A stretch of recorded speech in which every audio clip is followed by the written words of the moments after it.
Nearly $50 billion in U.S. GDP could be lost if the ongoing port crisis continues to escalate. Major shipping hubs like Los Angeles, Long Beach, and Seattle are reporting an unprecedented decline of up to 40% in import volumes. Perhaps even more alarming, container bookings from China have dropped by nearly 50% in just a single month, a staggering collapse in trade activity from the United States, largest source of imports. And this isn't the result of war. It's not a global pandemic. The cause is far more deliberate.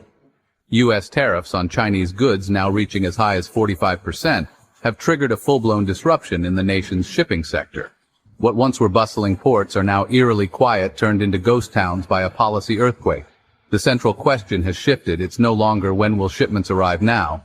It's can the U.S. supply chain survive this at all? At the heart of America's shipping crisis are its most critical trade arteries.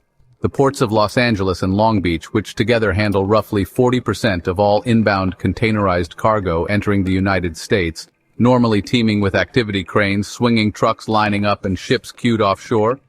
These ports now echo with silence. Terminal activity has plunged, with reports showing sharp declines in vessel traffic and container volume directly linked to a collapse in orders from Asia, especially China further north. The picture is just as bleak. The ports of Seattle and Tacoma, once vital gateways for Pacific trade, have seen weeks pass without a single new vessel docking. Satellite imagery and industry tracking data confirm that berths are empty and container stacks remain stagnant.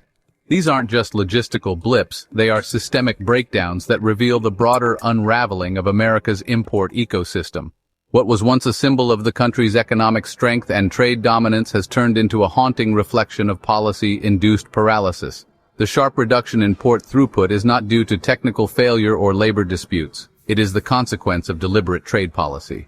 The 145% tariffs on Chinese imports imposed under the Trump administration have made key goods prohibitively expensive, leading to widespread order cancellations in and shipping lane disruptions now entire port regions. Some of the busiest in the Western Hemisphere resemble ghost towns. The visuals are stunning, row upon row of unused cranes, parking lots filled with idle trucks, and loading docks without dock workers. This eerie transformation isn't just symbolic, it's economically devastating. These ports are not only trade hubs, they are the beating hearts of regional economies that rely on constant throughput to sustain jobs, small businesses, and infrastructure investment.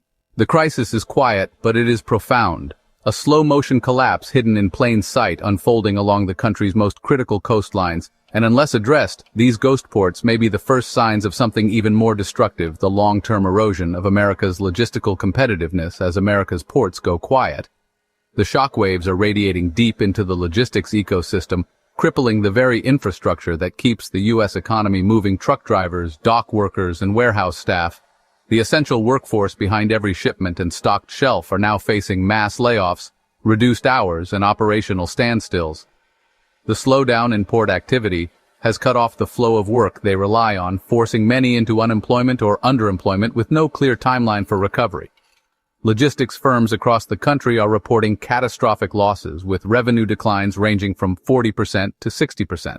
According to industry reports cited in the video, many smaller operators, particularly independent trucking businesses and regional freight services, have already filed for bankruptcy or temporary closure, unable to absorb the sudden disappearance of demand without stable volumes. These companies simply cannot sustain fuel costs, payroll, or warehouse overhead. Compounding the crisis is a growing number of abandoned or unclaimed containers piling up in distribution centers. These units, once filled with merchandise destined for store shelves, now sit idle, waiting for buyers who never materialized, or retailers who can't afford the new tariff-driven prices. In major hubs across the West Coast, storage yards are reaching capacity even as incoming shipments continue to stall. The result is a paradox of oversupply in transit and shortage in stores. Indeed, retailers are already sounding the alarm, with supply chains breaking at both ends. Inputs stuck at origin and outputs marooned in logistical limbo. Store shelves are beginning to thin out. Consumer-facing brands, particularly in electronics, home goods, and apparel, are struggling to secure enough stock to meet demand. The risk of seasonal shortages and price surges is rising fast, and as inventories dry up, inflationary pressure will accelerate. This isn't just a shipping problem. It's a systemic bottleneck that threatens every stage of the U.S. economy, from global sourcing to last-mile delivery. Beneath the surface of America's idle ports lies a far more dangerous tremor, a nationwide economic aftershock that could rattle every corner of the U.S. economy. Experts now warn that if the shipping and supply chain crisis persists, the cumulative impact could slash as much as $50 billion from the country's GDP. And unlike previous shocks triggered by natural disasters or pandemics, this one is largely self-inflicted, rooted in policy decisions and their cascading fallout. The port paralysis and logistics breakdown are not just slowing down commerce, they're constricting the arteries of the consumer economy.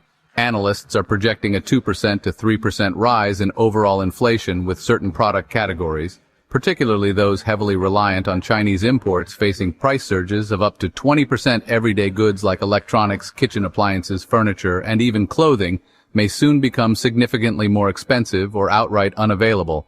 Add to this visible price hikes and empty shelves, and you have the makings of a crisis that directly touches household budgets and spending behavior. The result, a potential slowdown in consumer activity, which could further contract GDP, amplify recession fears, and put financial pressure on working and middle-class families already stretched thin. The current calm at U.S. ports is misleading. While the docks may appear quiet, upstream factories in Asia are pausing production, shipments are stalled mid-route, and downstream retailers are scrambling for alternatives. It's a classic case of what supply chain analysts call a silent storm. The economic pain from the port crisis is no longer theoretical.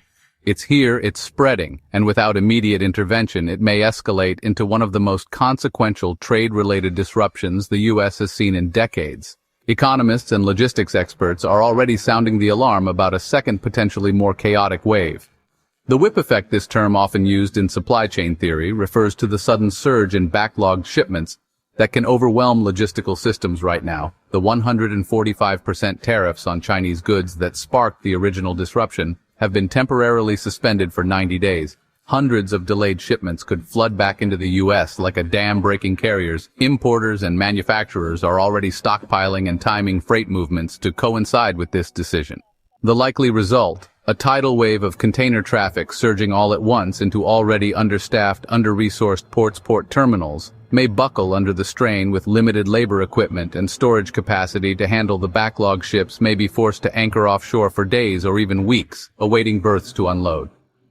Terminal congestion will lead to delays across every mode of transportation. Rail, truck, and air freight inventory plans will unravel. Warehouses will run out of space. Retailers expecting replenishment will face stockouts. What makes the whip effect so dangerous is its compounding nature. Every delay causes a cascade of failures downstream. What begins as a port scheduling issue quickly becomes a national logistics emergency. And because the infrastructure and labor pool haven't been scaled to absorb this shock, the system could lock up entirely, mirroring a digital bottleneck in a physical world. In essence, this second wave could do more than disrupt trade. It could expose the fragility of America's logistics architecture, built for efficiency, not resilience without strategic planning and preemptive coordination. The whip effect may hit faster and harder than the first disruption ever did. At the center of America's shipping and supply chain crisis lies a deliberate policy choice: economic nationalism under President Donald Trump. The administration implemented sweeping tariffs up to 145% on Chinese goods, with the stated goal of protecting American industries and reducing reliance on foreign manufacturing. The strategy aimed to reshore production, encourage domestic sourcing, and punish what the administration viewed as unfair trade practices by China. In theory, the approach was framed as a defense of American jobs and economic sovereignty. But in practice, it triggered a highly disruptive chain reaction across global trade networks, a reaction that continues to reverberate years later. China is not just any trade partner, it's the largest supplier of finished goods and intermediate components in the U.S. import portfolio, from electronics to industrial machinery, from textiles to packaging materials. Chinese exports are deeply embedded in America's commercial ecosystem. By sharply curbing these imports through punitive tariffs, the policy destabilized the very supply chains that American companies depend on. Small and medium-sized businesses, many of which don't have the scale or capital to rapidly shift sourcing, have been hit particularly hard. Industries like automotive parts, consumer electronics, retail manufacturing, and even agriculture which depends on Chinese inputs like fertilizers and chemicals, have faced steep input cost hikes, production delays, and lost contracts. Moreover, the move failed to address the underlying structural weaknesses of the U.S. industrial base without parallel investments in domestic capacity retraining programs or incentives for reshoring. The void left by reduced Chinese imports has not been filled. Instead of sparking a manufacturing renaissance, the policy created a vacuum, one that crippled downstream sectors and exposed the fragility of just-in-time logistics models.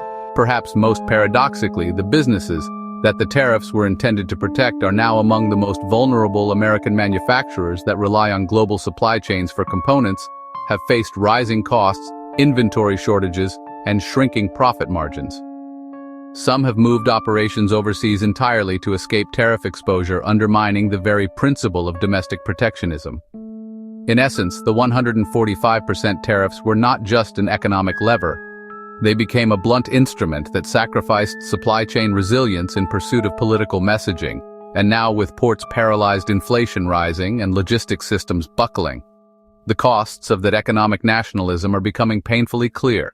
As the dust settles over America's idle ports and silent logistics centers, one question looms larger than any policy paper or trade negotiation. If the goal of cutting imports was to protect American industry, but the outcome is the collapse of the very supply chains those industries rely on, then who exactly is being protected? The United States now stands at a crossroads.